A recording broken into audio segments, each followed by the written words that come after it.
क्या ऐसा लगता है भारत की जो आज राजनीति चल रही है, तो एक तरह से कल्ट का इस्तेमाल राजनीति में किया जा रहा है? क्योंकि आज जो एक मेन नेता है, वो कितनी भी अनसाइंटिफिक, इलॉजिकल अपील करे, तो लोग उसे जस्टिफाई भी करते हैं, उसे मानने भी लगते हैं।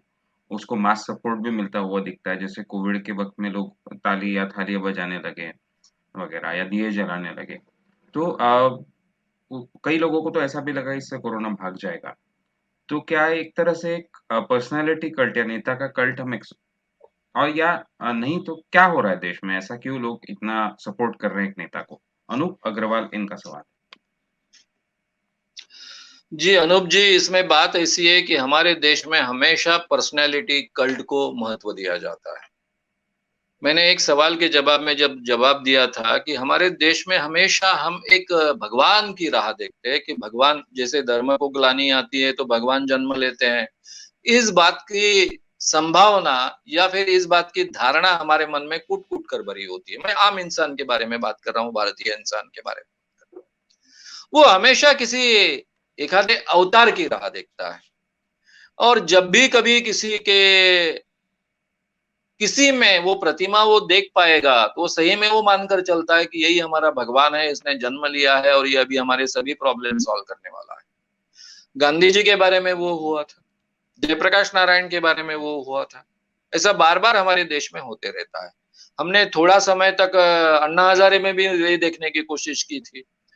तो हमको ऐसा कोई तो भी चाहिए और कुछ लोगों को अभी हिंदू हृदय सम्राट हमारे मोदी जी, उनमें भी ये भगवान कृष्ण दिखने शुरू हो गए। तो इसलिए कल्ट की मनोवृत्ति हमारे भारतीय मनोवस्था का एक हिस्सा है, ये हम मानकर चले। हमें इसमें से बाहर पड़ना सिखाना है। जिन लोगों को बड़े पैमाने पर भारतीय लोगों ने जिनको स्वीकारा, वो महात्मा गांधी ने इसके बाहर लोगों को निकालने की बहुत कोशिश की। उनके मन में ये भगवान की कल्पना, ये कल्ट की कल्पना ऐसे निर्माण ना हो, अवतार की कल्पना निर्माण ना हो, इसकी पूरी केयर उन्होंने अपने जीवन में ली। जयप्रकाश ने भी बोली, अन्ना हजारे ने भी नहीं कहा कि मैं भगवान का अवतार हूं और आपको उद्धार करने के लिए आया। तो इन लोगों ने ये करने के बावजूद हमारी मानसिकता के कारण हम इन लोगों को बहुत महत्व देते हैं, उनके शब्दों को महत्व देते हैं, उनके आधार पर आगे निकलने की कोशिश करते हैं और उनकी हर बात की तारीफ करना और उनका समर्थन करना हमारा कर्तव्य मानते हैं।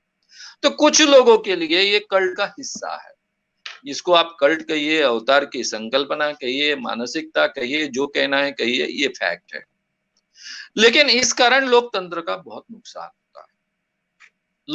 लोकतांत्रिक तरीके में पूरे देश के जो लोग होते हैं वो वैचारिक दृष्टि से स्वतंत्र विचार करने वाले होने चाहिए, तो ही लोकतंत्र उस देश में लंबे समय तक टिक पाता है। तो ये हमारे लिए बहुत घातक है। रहा सवाल अभी लोग इस ढंग से तारीफ करते हैं तो यही लोग उन लोगों को नकार भी देते हैं। सीधी सी बात है ना, इंदिरा गांधी का उत्कृष्ट उदाहरण है।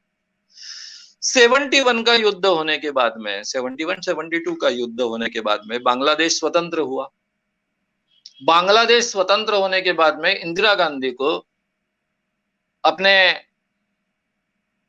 पहले जब वो प्रधानमंत्री नहीं थे तब अटल बिहारी वाजपेयी ने खुद कहा था, जबकि वो विरोधी पक्ष के नेता थे, नहीं विरोधी पक्ष में थे, इसके बावजूद उन्होंने कहा था कि इंदिरा गांधी दुर्गा देवी का अवतार है। और पूरे देश में, हालांकि दुनिया में पहली बार ऐसा हुआ था कि 90,000 सैनिक पाकिस्तान के सरेंडर करते हैं। किसी मिलिट्री के आगे इतने बड़ी संख्या में सैनिक समर्पण करते हैं, ये पहली बार दुनिया में हुआ। सेकंड वर्ल्ड वॉर में भी कभी नहीं हुआ है। तो इतनी बड़ी बात हो गई थी, इंदिरा गांधी ने वो इतना बड़ा अचीवमेंट प्राप्त किया था, पूरा का पूरा देश अलग कर दिया था बांग्लादेश। इसके बावजूद उनकी लोकप्रियता ये बिल्कुल जिस जो कहा था दुर्गा देवी का अवतार है, तो सही माने में भारत में इतनी लोकप्रियता फैल चुकी थी। 72 में ये लोकप्रियता फैली है, इतनी लोकप्रियता है। और 75 में वो इमरजेंसी लाती है, 77 में वो इमरजेंसी के बाद में सीधे चुनाव लेती है। चुनाव में प्रचार करने के लिए 25 दिन का समय है, लोगों के पास पैसा नहीं है, समय नहीं है, सभी नेता अभी जेल में से छूट रहे हैं। इसके बावजूद चुनाव में इंदिरा गांधी का पहली बार कांग्रेस का बड़े पैमाने पर पराभव हुआ। ये इसी देश में हुआ।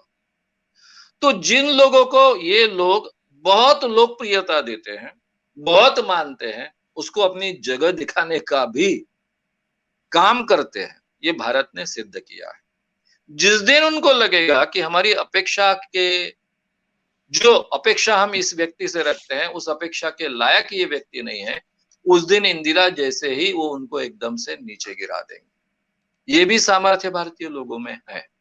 तो इसलिए ये भारतीय मानसिकता है, इसमें बदलाव लाने की हमने कोशिश करनी चाहिए, लोगों को रैशनल बनाना चाहिए, विचार के आधार पर उन्होंने अपने आप में बदलाव करना चाहिए, विचार के आधार पर निर्णय लेने चाहिए और कोई ऐसा अवतार आकर हमारी समस्याएँ छुड़ाने वाला नहीं है।